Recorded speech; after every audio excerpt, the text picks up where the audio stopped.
Hello guys, তোমরা সবাই কেমন আছো? আবার নতুন আরেকটি ভিডিও নিয়ে তোমাদের সামনে চলে আসলাম।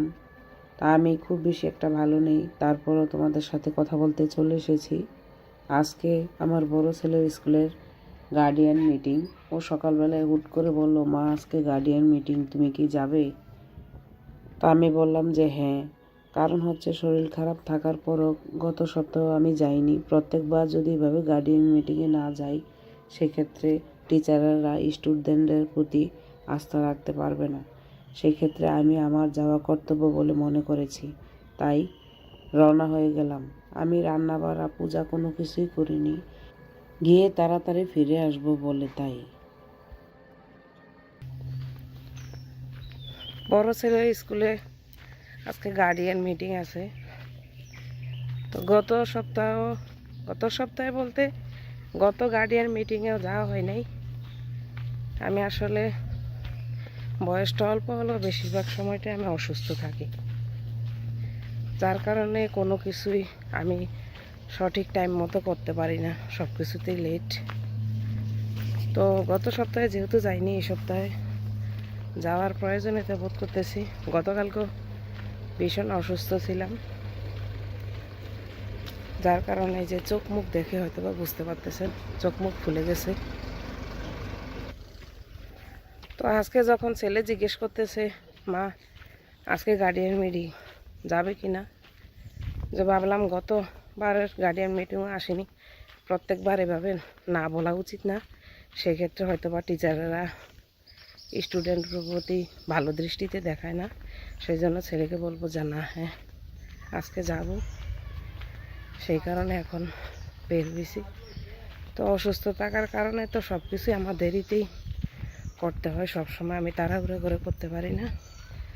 তো আজকেও 10টায় আসার কথা ছিল, এখন 10টা 10 বেজে গেছে। তো এখন মোটামুটি স্কুলের কাছাকাছি। ভাবলাম যে ভিডিওটা একটু শ্যুট করে নেই। ছোটোবেলা থেকে আসলে সবসময় যেটা বলি, আমরা মধ্যবিত্ত ঘরের সন্তান। আমরা যৌথ পরিবার ছিলাম, বাবা কাকা কাকি মা ভাই বোন দাদু ঠাকুমা পিসি পিসাতো ভাই সবাই মিলে অনেক বড় একটা পরিবার ছিল। যার কারণে বাবা হয়তোবা খাওয়া পড়াটা ঠিক মতো দিতে পারছে, ঠিক আছে, কিন্তু সচ্ছলতা বোধ যেটা বলতেছিল সেটা আমরা কখনোই পাইনি। যার কারণে নিজেদের চাহিদাগুলি আমরা টিউশনি করেই পূরণ করেছি। তো ছোটোবেলা থেকে একরকম স্ট্রাগল করেই বড় হয়েছি। লেখাপড়াটাও টিউশনি করতাম, ইন্স্যুরেন্সের চাকরি করেছি, সেলাই মেশিনের কাজ জানি, টুকিটাকি সবসময় সব কিছুই করেছি। তো লেখাপড়া যাই করেছি, বড় কিছু একটা হওয়ার খুব ইচ্ছা ছিল জীবনে। তো তেমন কিছুই করতে পারিনি, হয়তো জীবনে কখনো সফল হব কি না বা কিছু করতে পারবো কি না জানি না। কিছু করলে তো অবশ্যই আপনারা তার সাথে ভাগিদার হবেন, দেখবেন, হয়তো বা শুনবেন। কিন্তু চেয়েছিলাম অন্তত পক্ষে 2টা ছেলে যাতে জীবনে ভালো কিছু করতে পারে, মানুষের মতো মানুষ হয়, ভালো একটা রেজাল্ট করে। কিন্তু আমি যতটুকু লেখাপড়া করেছি, রেজাল্ট করেছি আমার মতো। আমার ছোট ছেলে যাই একটু পরে, বড় ছেলেটা ওইরকম একদমই পড়ে না। ও আসলে কি রেজাল্ট করে আমি জানি না, তবে আমার যেরকম স্বপ্ন ছিল, আশা করেছিলাম, সে হয়তো বা সেরকম করতে পারবে না। যাই হোক, চেষ্টা তো করে যেতে হবে, চেষ্টার বিকল্প কিছু নেই। সে যাই করে, আমি যদি সে হবে না এই কথা বলে চুপ করে বসে থাকি, তাহলে তো কিছুই হবে না। আমাকে আমার জায়গা থেকে চেষ্টা করে যেতে হবে। সেই কারণে আমি চেষ্টা করে যাচ্ছি, বাকিটা ভগবানের ইচ্ছা, দেখা যাক কী হয়। তো প্রিয়াংশুদের স্কুলের কাছাকাছি চলে এসেছি। গ্রামের ভিতরে স্কুল যেহেতু, এখানে তেমন বেশি একটা দোকানপাট নেই।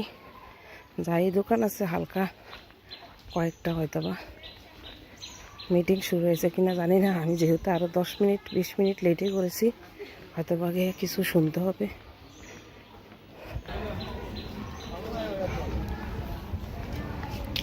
এটা হচ্ছে প্রিয়াংশুর স্কুল, চন্দ্রদ্বীপ উচ্চ বিদ্যালয়।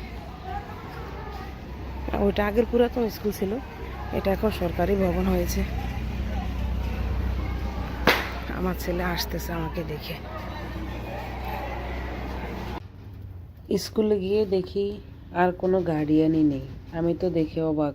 আমাকে দেখে আমার ছেলে এগিয়ে আসলো, এসে বলল, মা কোনো গার্ডিয়ানই আসেনি, কারণ ছেলেরা বাড়িতে গিয়ে বলেছে মিটিং হবে 12টায়। কেউ কেউ হয়তোবা বাড়িতে জানায়ও নি যে আজকে গার্ডিয়ান মিটিং আছে। তো আমি অফিসে গেলাম, অফিসে গিয়ে সব টিচারদের সাথে কথা বললাম, কৌশল বিনিময়। তো ম্যাডামের সাথে কথা বলার পরে ম্যাডাম বলল যে উপরে দোতলায় গিয়ে বসতে।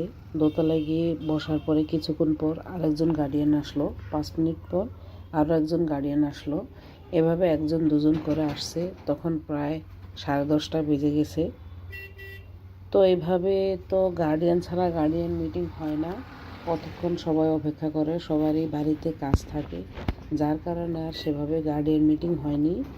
তো যারা যারা সেখানে উপস্থিত ছিল, ম্যাডাম প্রত্যেকের সাথে পার্সোনালিভাবে কথা বলে সব গার্ডিয়ানকে বিদায় করে দেয়। আমি প্রথমে ম্যাডামের সাথে কথা বলে চলে আসি। আসলে আমরা মহিলারা সংসারে সবার কথা ভাবতে ভাবতে নিজেদের শরীরের কথাই ভুলে যাই। আমি যে এতটা অসুস্থ, আসলে সেভাবে আমি কোনো ডাক্তারই দেখাইনি। কিন্তু বিগত কয়েকটা ভিডিওতে আপনারা পরপর শুনতে পাচ্ছেন, বা এখন ভিডিওতেও দেখলেন যে আমি আসলে কতটা অসুস্থ। আমার চোখ মুখ ফুলে গেছে অ্যালার্জির কারণে।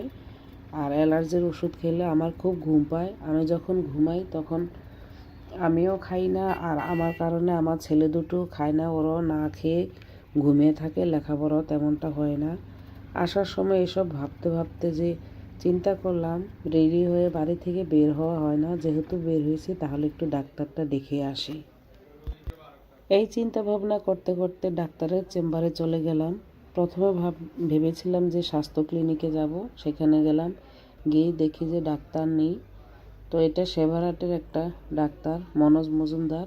উনি আমার পূর্ব পরিচিত এবং আমার খুব ভালো লাগে ওনার কথাগুলি। যে কোনো সমস্যাটা উনি খুব ভালোভাবে বুঝিয়ে দেন। তো দাদাকে ফোন করে বললাম যে উনি চেম্বারে আসেন কি না, আসবো কি না। বলল যে হ্যাঁ দিদি আসি, আপনি আসেন। তো চেম্বারে চলে গেলাম। সেখানে আরও কিছু রোগী ছিল, যার কারণে আমাকে অনেকটা সময় অপেক্ষা করতে হয়েছিল।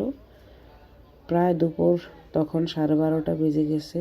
তারপরে চেম্বারে ঢুকলাম, দাদার সাথে কথা বলে প্রেসক্রাইব করে ওষুধ আনলাম। আসলে ডাক্তার দেখাতে যাচ্ছিলাম না, সব সময় আমাদের টাকা পয়সার কথাগুলি আপনাদের সবার সাথেই শেয়ার করি। আমাদের সংসার খরচ চালিয়ে হাতে তেমন একটা টাকা থাকে না, যার কারণে এইসব কথা চিন্তা করে ডাক্তার কখনোই দেখানো হয় না। তখন এক দাদা ফোন করে বলল যে না, নিজের শরীরের দিকে খেয়াল রাখা উচিত, কারণ হয়তোবা সবাই সুখের ভাগ নেবে কিন্তু দুঃখের ভাগ কেউ কারো নেবে না। আর তোমার এই অসুস্থতার কথা হয়তোবা সবাই শুনে একটু হায় উতাস করবে, কিন্তু এই কষ্টটার ভাগিদারও কেউ হবে না। তুমি সংসারে থাকলে সংসারের সব কাজ করবে, কিন্তু তোমার এই কষ্টটার ভাগ তোমাকে কেউ নেবে না। এইসব কথা চিন্তা ভাবনা করে ডাক্তার দেখাতে গেলাম। তখন ভাইয়ের কাছ থেকে কিছু টাকা ধার নিয়ে ওষুধ নিয়ে আসলাম একবারে। আসলে মেয়েদের জীবনটা অদ্ভুত। মেয়েরা সংসারের সবার কথা ভাবতে ভাবতে কখন যে তার নিজের শরীরের কথা ভুলে যায়, সেটা তারা নিজেরাও জানে না। তারা শুধু সারা জীবন সবাইকে বিলিয়ে দিয়ে যায়। আর সংসারের যে কর্তা, তারাও হয়তোবা মাঝে মাঝে ভুলে যায় যে আমার ঘরের যে প্রধান, সংসারটাকে দেখে রাখে, আমার বাচ্চাগুলোকে দেখাশোনা করে, এত বড় একটা সংসার পরিচালনা করে, তার সুস্থ থাকা একান্তই জরুরি এবং প্রয়োজন। তাকে দেখাশোনা করা আমাদের কর্তব্যের মধ্যে পড়ে।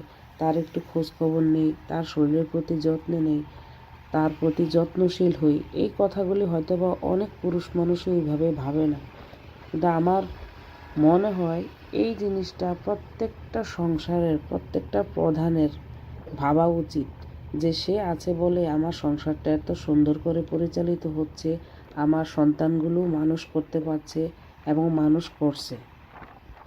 সে যদি আজকে সুস্থ না থাকে, আজ যদি সে আছে পৃথিবীতে, আগামীকাল যদি সে পৃথিবীতে না থাকে, তাহলে আমার বাচ্চাটার কি হবে, আমার ফ্যামিলিটার কি হবে।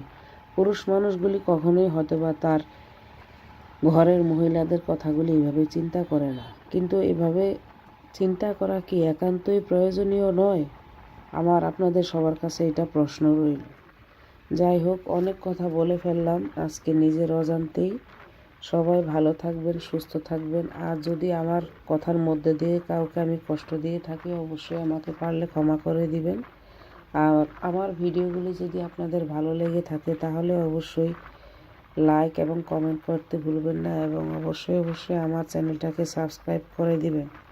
আপনারা সবাই ভালো থাকবেন, সুস্থ থাকবেন। Tata, bye bye.